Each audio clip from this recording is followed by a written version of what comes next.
Welcome everyone to another episode of Rick's Real Guitar Talk. We have with us Rick Harris, and he wants to share some of his anecdotes with the world. So Rick, the question I have for you today: at what age did you start learning instruments like the guitar and the piano? And why did you stick with learning to play that instrument? Why didn't you give up? Well, I wanted a guitar when I was about 6. I realized that I wanted to play.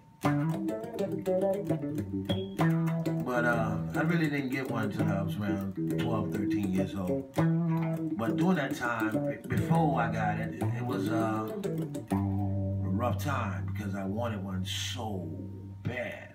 But my mother, I guess they didn't really take me serious, you know, that I really wanted a guitar.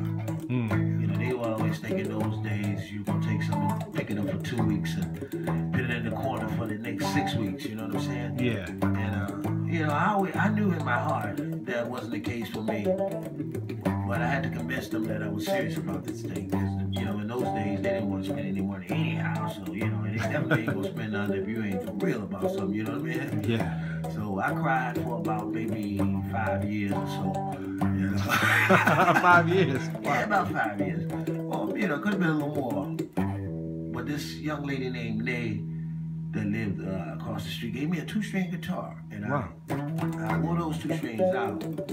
So, you know, I knew that I could do this thing, and it was already in my soul and in my heart. You know, this is where I'm supposed to be. So, you know, after getting that 2-string guitar, I just sat on the porch at night by myself, because I enjoyed my time, by myself time, you know? Yeah. Yeah. And, so, you know, I was just one of those kids that didn't mind spending some time to himself, you know? Most kids wasn't like that in those days, you know what I mean? But it didn't bother me to spend some time with myself, because I could think a lot, you know? And,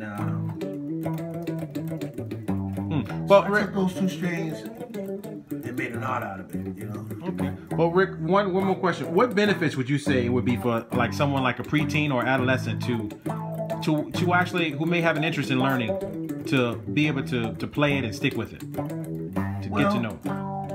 The benefits is really fundamental educational, you know what I mean? As far as music is all math, first of all. You know, and I guess that's why I was real good at math in school. That was really my favorite subject, you know. And so it gives you, it's just open your mind up to a lot of things that you wouldn't see otherwise. You know what I'm saying? Give you insight, you know what I mean? Yeah. It takes you inside yourself, and it also take you to look at the world in a different way, you know what I mean? Because you have another way of communicating other than just your speaking voice, you know what I mean? Yeah, it's like a language. Right, it's a language, right.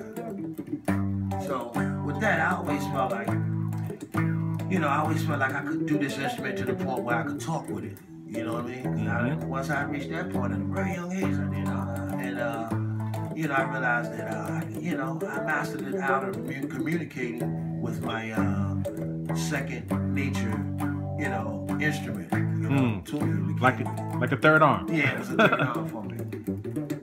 So with that, you know, and seeing people around me, and, you know, my uncles and stuff drinking all the time, just let life just beat them down, you know, without giving up on the fight, you know what I mean? Yeah. And I was seeing that as a young person, and see they being older, I knew I wasn't that, and I wasn't going to allow that to happen to me, you know. So I was just gonna, music what took me through it, you know what I mean? It got me, I guess if they had something else to hang on to, maybe they would have, you know, outcome would have been a lot different, you know? Yeah. So it's kind of sad for me to see my people around me just fall into the wayside through depression. So they would take up a bottle, and next thing you know, to feel a little bit better, you know, to better their situation. And really, you're just putting yourself in a deeper hole, you know? Exactly. Spiraling down into a deeper hole. So I seen a lot of destruction around me. So what you're saying is, you're saying that learning an instrument would be, even no matter what your circumstance is, it could be something that could help you to cope with those things, and actually be a positive solution or what you call a replacement for some of the negative vices that may be going on out there. Right. Yeah. Because it's kept me out of a lot of negative things I would have been doing otherwise had I not been at home on my instrument. You know, correct. I would rather, when they were out in the street running, I was at home and I was content with being on my guitar and dreaming. Yeah. You know, having a dream. Correct. I was very much content with that. And in that, you know, it kept me out of a lot of trouble, man. A lot of trouble. I don't know if I would even made it. I told you earlier in the video, I was telling you about that fried chicken, man. You know, and that you know, occasionally, that watermelon when you could get it too, you know. It kept me going, man. You know what I mean? It brought me through. You know, the chicken let me know that I had some solid ground to walk on, and watermelon let me know that things could be a little sweeter, you know what I'm saying? Absolutely. Yeah, even in the bitterness of life that we was experiencing at that time. Well, on that note, Rick, I appreciate your sharing, brother. And I'm sure the world is going to really like this as well.